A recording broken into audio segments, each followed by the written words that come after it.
Hello from SassySEOTV. This is Kristin Rohan from SassySEO.com, and I want to welcome you to a special edition SEO Tips and Tricks WordPress style.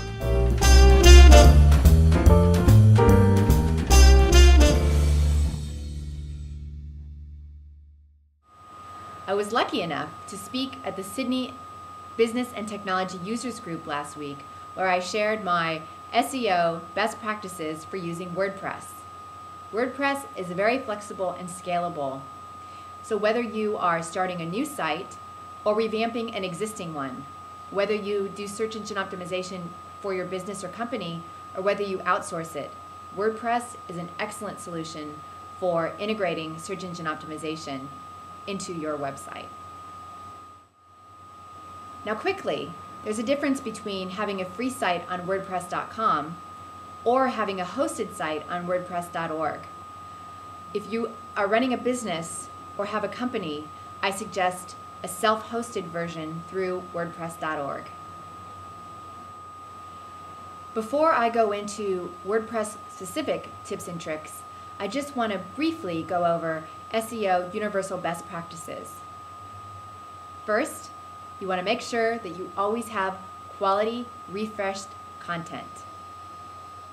You also want to ensure that you have complete titles, descriptions, and key terms.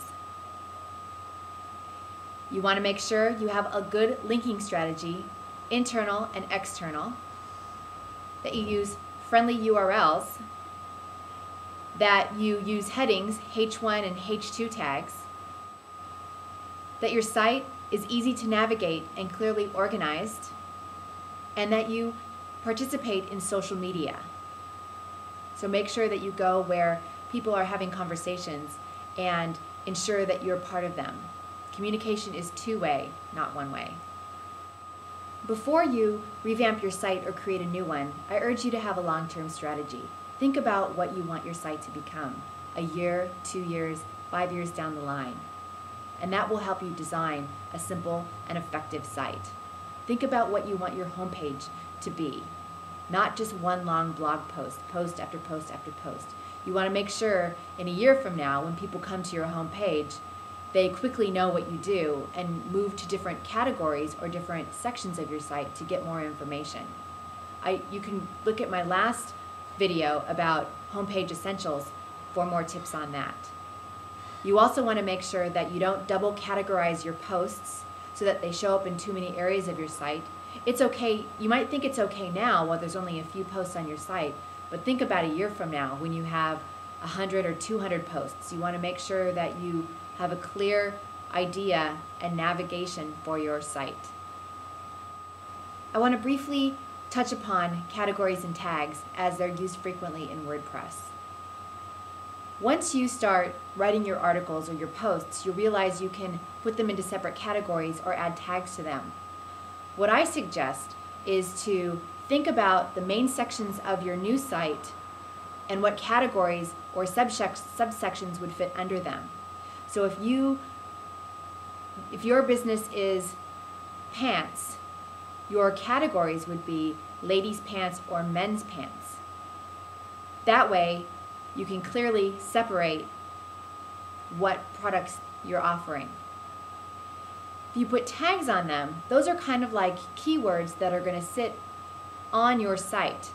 So they would be khaki or denim or short pants or long pants. So it would just further help you organize the content on your site. I wouldn't over tag everything, and the tags that I would use would just be key terms. That way, when somebody comes to your page, they know exactly what that page is going to contain. The one tool that I like in WordPress is the AllinOne SEO Pack. This is a plugin that you can put on your WordPress site to help you easily add search engine optimized information. The one tip I'll give you about AllinOne SEO Pack is when you're putting your metadata onto your main page or your home page, you're going to put that information in the AllinOne SEO Pack main section, which is under settings, instead of putting it under the pages that you would do for your other pages on your site. And you'll see that once you put in titles and descriptions and those pages get indexed by a search engine, when you search for yourself, what will come up is the title will come up at the top and the description will come up underneath it. You want to make sure that you always fill in your descriptions so that you have control over what the search engines show when somebody searches for you. Remember to optimize each post. So not only are you going to optimize the pages in your site, but you're also going to put the titles, the descriptions, and the key terms in each of your posts while you're writing them. Do that while you're writing them so you don't have to go back and think about what key terms would focus this content and have to go through a bunch of posts. Just do it while you go along. Make sure you optimize your URLs as well. So underneath the title of your post, you'll see that the URL will automatically come up. You can change that to include key terms and condense it so that it's not too long. Sometimes posts titles get very long. Just make sure that you keep it to about 4 or 5 words, and that if there's a few key terms in them. Regardless of whether you have a site or a blog, make sure that you use Google Analytics. Now there are some plugins for Google Analytics, or you can just take that code and embed it straight on your site if you have a hosted version. But no matter what you do, just measure and look at how your site or your blog is doing.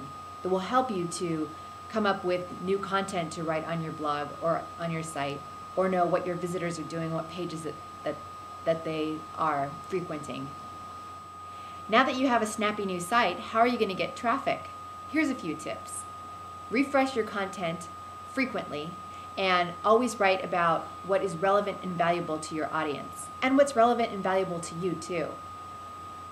Refresh your content regularly and optimize your content as well. So make sure you have key terms and phrases in your content naturally. Don't stuff them. I also did a video on key terms, how to use them. Number 2.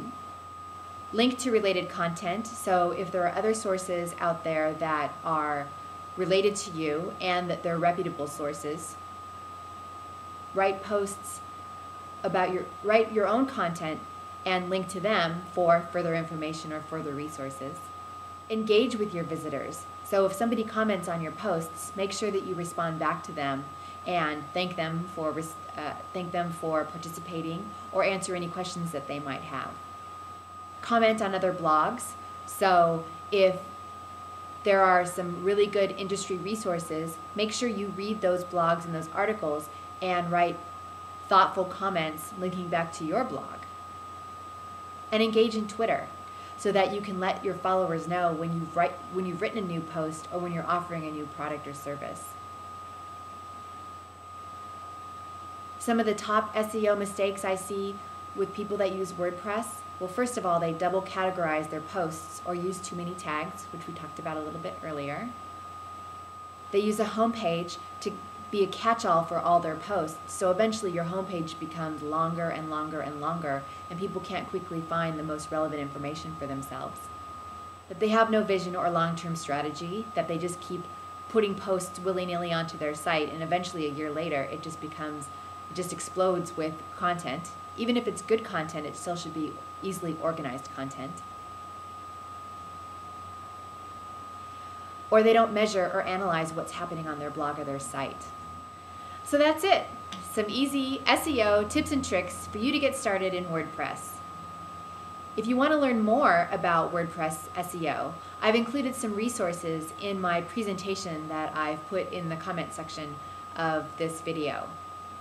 You can also visit this presentation in SlideShare. If you have any questions about SEO for WordPress or just in general, comment on this video or drop me a line at Kristin@SassySEO.com. I'd love to hear from you, and I'd love to answer your questions. There's an alarm going off. Can you hear it? Hooray! This is fabulous. Woo!